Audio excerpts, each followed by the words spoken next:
रहीम अस्सलाम वालेकुम। हज़रत मोहम्मद मुस्तफ़ा सल्लल्लाहु अलैहि वसल्लम पर जिसकी खातिर ये कायनात वजूद में आई और हम और आप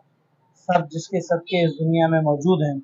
उस पाकज़ात हस्ती पर करोड़ों दुरूद और सलाम पेश करते हैं। व्यूअर्स, आज काफ़ी अरसे के बाद जो है आपसे एक दोबारा लाइव सेशन में गुफ्तगू हो रही है, क्योंकि बीच में ईद गुजरी और ईद के दौरान भी बहुत सारे मामलात पेश आए और मुल्क की जो सूरत हाल है वो ख़तरनाक मोड़ से शुरू से गुजरती हुई आ रही है। जब से मैं पैदा हूँ तब से लेके आज तक यही सुनते हुए आने की मुल्क की सूरत हाल बहुत ख़तरनाक मोड़ पर पहुँच चुकी है,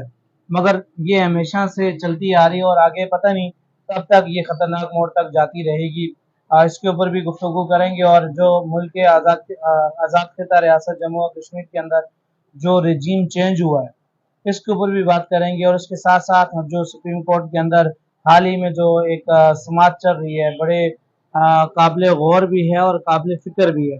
वो इस वजह से कह रहा हूँ कि जनाब दिन ब दिन अदलिया के ऊपर जिस तरह हमला किया जाता है, जिस तरह उनके ऊपर इल्ज़ाम तराशी और ऑडियो लीक्स, पता नहीं क्या कुछ नहीं हो रहा। लग ये रहा है कि ये जनाब जैसा कि एक दूसरे से ये मुकाबलेबाजी करके जैसे कि कश्मीर आज़ाद करवाने के चक्कर में लगे हुए हैं। अब इसमें इस तमाम तर सिनेरियो में जीतता कौन है, किसकी हार होती है, किसकी जीत होती है, ये तो हमें आने वाला वक्त बताएगा। इलियास मोहम्मद साहब, अस्सलाम वालेकुम।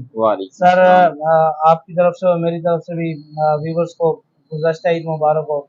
और उसके बाद इलियास मोहम्मद साहब, ये जो आज़ाद कश्मीर के अंदर जो अचानक से आज़ाद वज़ीर आज़म पैदा हो गया, ये कैसे हुआ? बिस्मिल्लाहिर्रहमानिर्रहीम। कि पाकिस्तान की सियासत जो है वो चूँकि अब कश्मीर के अंदर भी असरअंदाज हो चुकी है और तमाम जो पाकिस्तान की सियासी पार्टियां थी वो कश्मीर के अंदर जाकर रजिस्टर्ड हो गई, और जो कि गलत तरीके में फैसला है ये,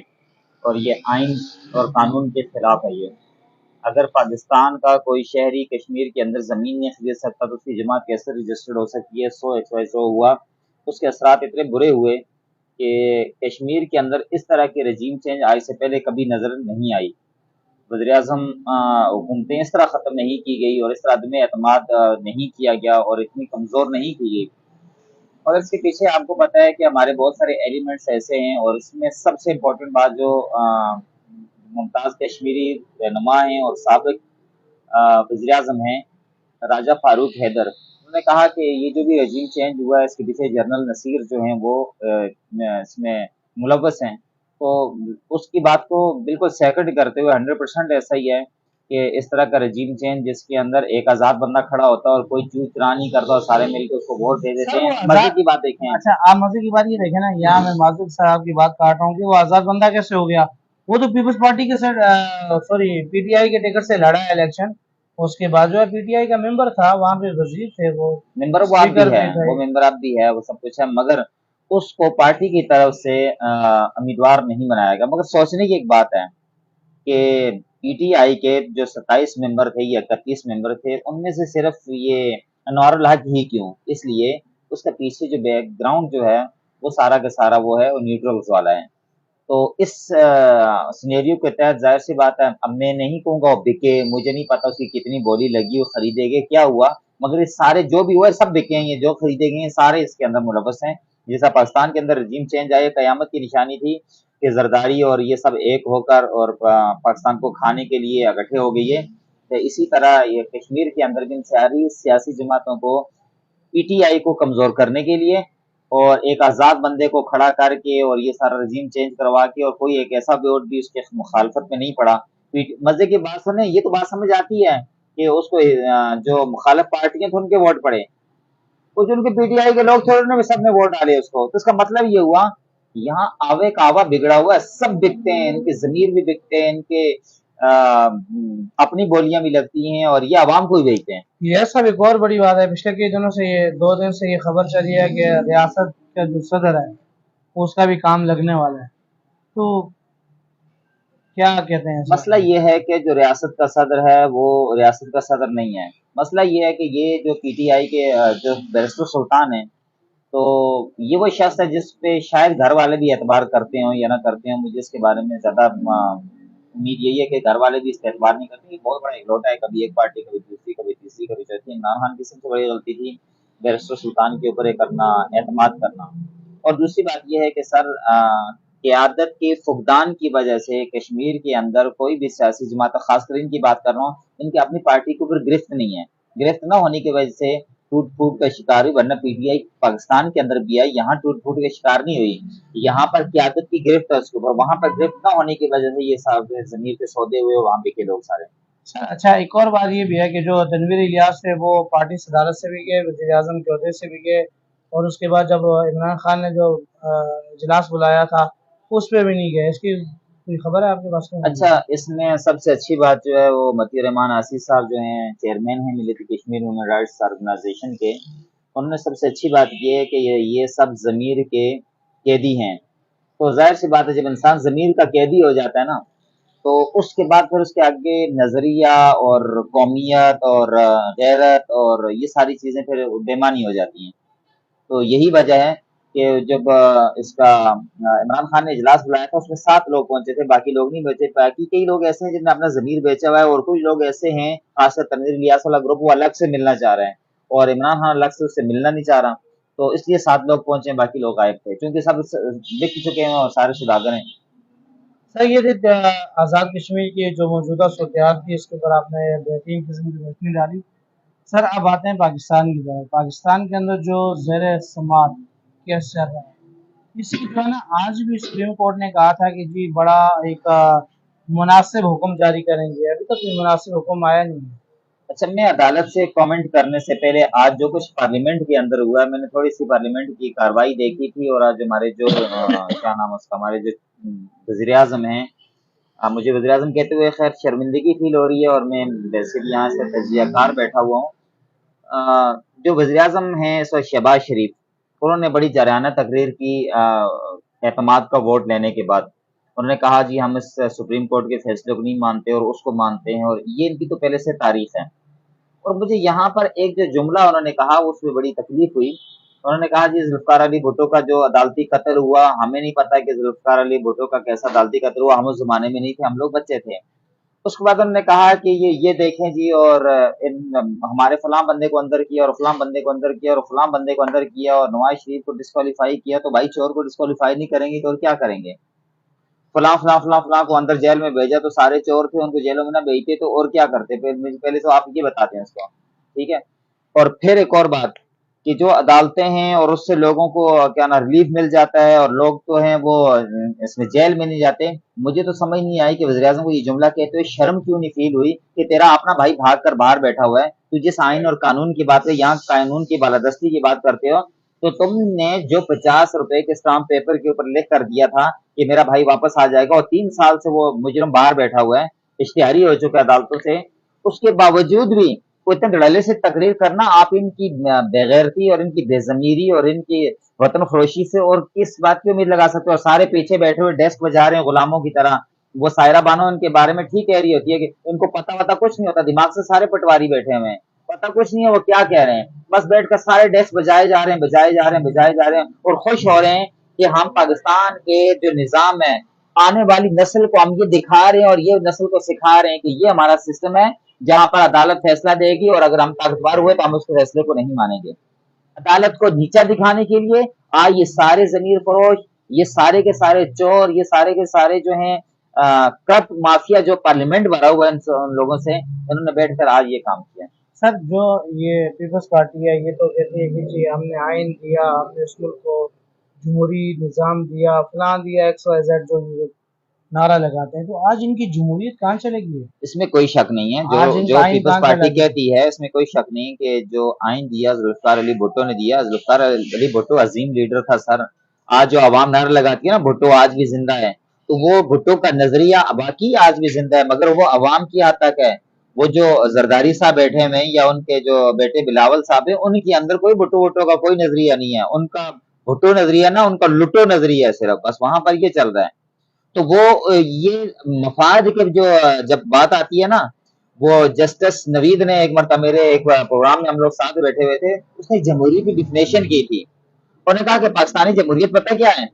یعنی کھانا، اس نے انگلیاں پہلے یوں کی کہا، یہ انگلیاں کیا ہیں؟ چھوٹی بڑی ہیں، جب کھانے کے لیے ہوتی ہیں تو ساری برابر ہو جاتی ہیں، ٹھیک ہے، جب کھاتے ہیں تو جمہوریت یہاں یہ ہے، جب کھانے کا وقت آتا ہے लूला लंगड़ा नत्थू खैरा सब इकट्ठे हो जाते हैं और मिलकर खाते हैं। ये सारे वो गिद्ध हैं जो मर्दार खाने की बारी आती है तो ये सारे इकट्ठे हो जाते हैं, फिर हड्डियां भी नोच के चले जाते हैं। चलिए यह सब आज सबसे बड़ी बात यह है कि अदालत के समाअत के दौरान जो सुप्रीम कोर्ट के रिमार्क्स थे वो ये थे कि हम किसी को जो है ना पाबंद नहीं करते, कोई जो तारीख नहीं देते, कोई डिक्रेशन नहीं दे रहे, क्या मुज़ाकरात करें, लंबे करें, कम करें, छोटे करें, बड़े करें, जो उन्होंने कहा। तो इसके पीछे क्या रीज़न हो सकता है कि इस बार सुप्रीम कोर्ट ने कोई फिक्स डेट नहीं दी? अच्छा, इसमें एक बात और भी कि शहबाज शरीफ ने जब तकरीर की थी कल, मेरे ख्याल से उन्होंने कहा कि, या आज की, उन्होंने कहा कि कोर्ट का काम पंचायत लगाना नहीं है या किसी को पकड़ कर वहां पे करना, कोई उसको जबरदस्ती मुसल्लत करना उसका काम नहीं है। उसका काम है आइन और कानून के तहत फैसले करना। मुझे एक बात बताएं, एक असेंबली टूटती है और आप सब लोगों ने बोला था इलेक्शन में जाना है तो असेंबली तोड़े, उस शख्स ने असेंबली तोड़ दी, या तो फिर आप मुजरम और आप चोर और आप झूठे और आप साजिशी हैं। एक बात, जब असेंबली तोड़ दी उस शख्स ने, अब 90 दिन के अंदर इलेक्शन होना आइन का बात है। जब रियासत, आप कहते हैं ना कि अदालत का काम है आइन के तहत क्या करना, फैसले करना, तो आइन तो अदालत तो आइन ही फैसला कर रही है। अदालत कहती है 90 दिन के अंदर इलेक्शन होने चाहिए, ठीक है। अब 90 दिन के अंदर इलेक्शन करने का कह रही है तो इसमें गैर आइनी बात क्या है? चाहे वो एक जज कहे तो 2 3 कहें या 5 कहें, जो आप उसके ऊपर ये बात कर रहे हैं। अदालत जो है इस वक्त वह एक तो बड़े तहम्मुल का मुजाहरा कर रही है, और दूसरी बात यह है अदालत नहीं चाहती कि अदालत पार्लियामेंट को तबाह करे या पार्लियामेंट अदालत को तबाह करे।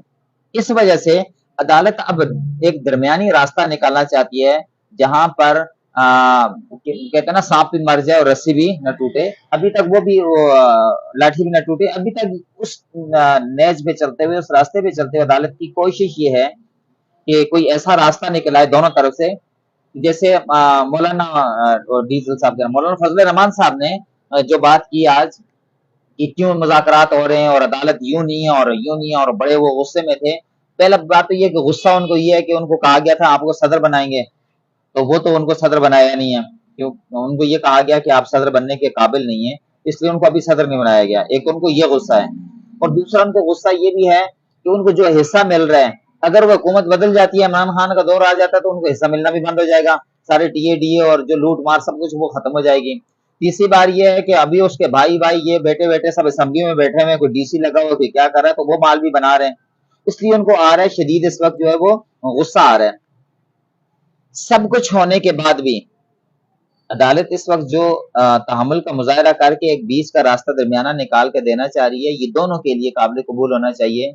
कि चलें पीटीआई की वो बात भी और हुकूमत की बात भी दोनों की बराबर हो जाएगी। कुछ थोड़ा पीटीआई आगे बढ़े और कुछ हुकूमत थोड़ा पीछे हटे, वो अक्टूबर से पीछे हटे और ये मई से थोड़ा सा आगे जाए, और बीच का रास्ता निकाल कर क्या करें, इसको इलेक्शन करवा दें। और रियासत जो अदालत है वो भी ये नहीं चाह रही कि कोई इस तरह का इख्तलाफ हो कि तारीख का हिस्सा बन जाए, और फिर इस तरह के जो इख्तलाफात होंगे, अगर इस तरह जो पार्लियामेंट है इस तरह अगर अकड़ जाती है और अदालत झुक जाती है, तो आइंदा के लिए ये तो एक तारीख बन जाएगी और आइंदा सब ऐसा ही करेंगे। तो इस तरह की जो चीजें हैं वो भी हमारे माशरे के लिए या इन चीजों के लिए। और एक और बड़ी खतरनाक चीज सर जो मैं इस पे बात जरूर करना चाहूंगा कि हमारे यहाँ कुछ लोग ऐसे हैं जिनको हमने सिर्फ इस्तेमाल करने के लिए रखा हुआ है। उसमें हमारी एक मजहबी जमात भी है जिसको जब चाहो चाबी लगा देते हैं और वो स्टार्ट हो जाती है, और जब उसकी चाबी बंद कर देते हैं तो वो बंद हो जाती है। आपने देखा कि पूरा एक साल इस हुकूमत ने कौन सा जुल्म ऐसा है जो अवाम पर ना किया हो। वो जमात सो रही थी और अभी वो पेट्रोल के नाम पर इलेक्शन से 4 दिन पहले मुल्क के अंदर अफरा तफरी फैलाने के लिए,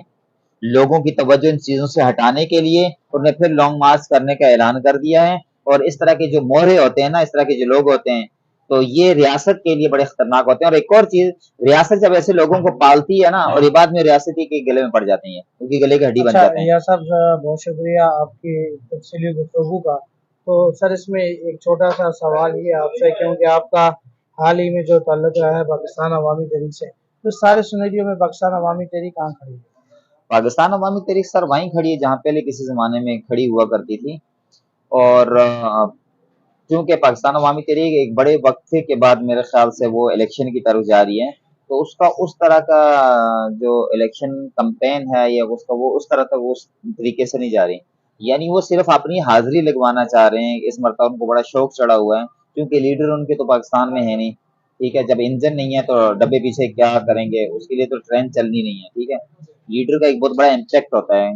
ہاں وہ اپنا شوق پورا کرنے کے لیے اس وقت میدان میں اترے، اور میں خود بھی شوقڈ ہوں۔ ایک ایسے وقت کے اندر انہیں اعلان کر دیا، اور ان کے ایک نظریہ ہی بالکل الگ تھلگ تھا۔ وہ نظریہ یہ تھا کہ ہم اس کرپٹ نظام کے تحت کبھی بھی الیکشن نہیں لڑیں گے، یا اس سے تبدیلی نہیں آئی۔ ان کے قائد کا بھی یہی نظریہ تھا، مگر وہ اچانک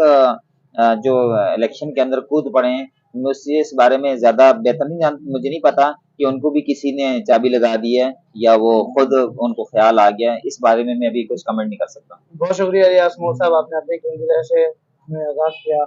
ویورز، اگر آپ نے ہمارا چینل سبسکرائب نہیں کیا تو سبسکرائب کر لیجیے گا اور بیل آئیکن کو پریس کرنا نہ بھولیں۔ اپنے میزبان جمیل اختر اور الیاس مغل کو دیجیے اجازت۔ اللہ نے